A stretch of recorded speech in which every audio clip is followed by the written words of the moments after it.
Chris Sutton blast fat Sally McCoist.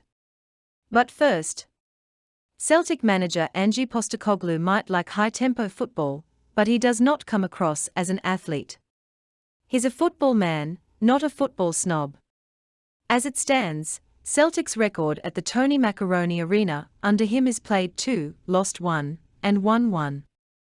He knows he is not in any position to cast judgment prior to Sunday's return to West Lothian, and nor would he want to. The Celtic manager was asked about the way Livingston plays football. "There's no right and wrong way to play the game, mate," he said. "I think people sell Livingston short if they think they are one-dimensional. They work awfully hard, but that's the basis of every football team. It's the basis of our team. It doesn't matter where they are on the ladder, or what style they play. Yeah, the styles between the sides might be a bit different. But both teams pride themselves on their hard work. From our perspective at Celtic FC, we need to match it." Postecoglou was under a degree of pressure when Celtic lost 1-0 at Livingston last season. It was only September, but having already lost at Hearts and against Rangers, there was some scepticism among the Celtic support. By the time Postecoglou's side called in at Livingston again later in the season, and won 3-1, they were on the title run-in. "It's always going to be a challenge there," said Postecoglou. "I don't think the challenge changes regardless of the result in March. Obviously we went there and lost the first one there earlier in the season. We embraced the challenge in the return encounter. I think it was a really strong performance on the day. That's what we are looking for again this weekend." Summer signing Haksabanovic looks set to start his 7th match in a row after establishing himself as a first choice in the Celtic team. The forward has already been warned about the challenge facing them at Livingston. "His teammates, have told me a little about it," he said. "And they said it is tough going there and playing there, but every game is tough in this league and in the Champions League, so it is like they say, no easy games." Haksabanovic has revealed he's been staying behind to do extra training with coach Harry Kewell as he continues to get up to speed. The summer signing has already made 12 appearances for the boys since making the move from Rubin Kazan, but he openly admits he's not quite there fitness-wise. The midfielder has clearly saw the value in learning under Harry Kewell and hasn't been satisfied with just taking on the normal training sessions. "Hopeful as soon I can get in 100% with the team and how they play and how we play. I mean in terms of being new here.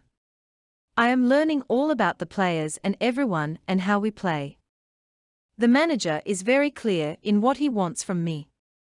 And I know I have his support, otherwise I wouldn't be here. I have been doing some extra work with Harry as well. They are all there for me and I am just very happy about that." Ange is clearly a big fan of Haksabanovic. Despite the player not being 100%, he's played in some pretty big games already. Jota being out injured has handed Haksa a bit more time on the pitch than he may have got otherwise. Fat Sally McCoist somewhat says that the Scottish game was not equipped for Europe's top table, saying they are miles behind some of the big boys at the moment. Sutton has fired back. He reckons the Scottish game needs more people sticking up for it. The former striker wrote, "Listen, I'm not running around throwing flowers at Celtic because, at the end of the day, they will finish bottom of Group F. They have come up short. Football is a results business, and if you don't get them, it is right that performances are scrutinized and displays analyzed. That's the problem. I don't see much analysis. People are generalizing Scottish football and just lumping results all into one bracket. Wrong. Coming out with phrases like a disaster and humiliating for all. It is lazy and it is stupid. I'm hearing pundits south of the border making statements about the Scottish game being 4th tier, and it's just plain ignorance. If that wasn't bad enough, my old pal ally McCoist agreed with one of them this week. Are you joking, Sally? You cannot seriously tell me they have been Celtic outclassed, or out of their depth, or been cannon fodder. Could you look at any of the 5 performances that Postecoglou's team have put up and called them a disaster? Or a nightmare? If you do, if you match them up and lazily stick them in the same basket with the Rangers' weak performance in Amsterdam, or lack of ambition at Anfield, or capitulation at home to Liverpool, or Motherwell losing to Sligo, Dundee United 7 in Alkmaar, you either didn't watch the games or you don't have the first clue about football. Roll up to the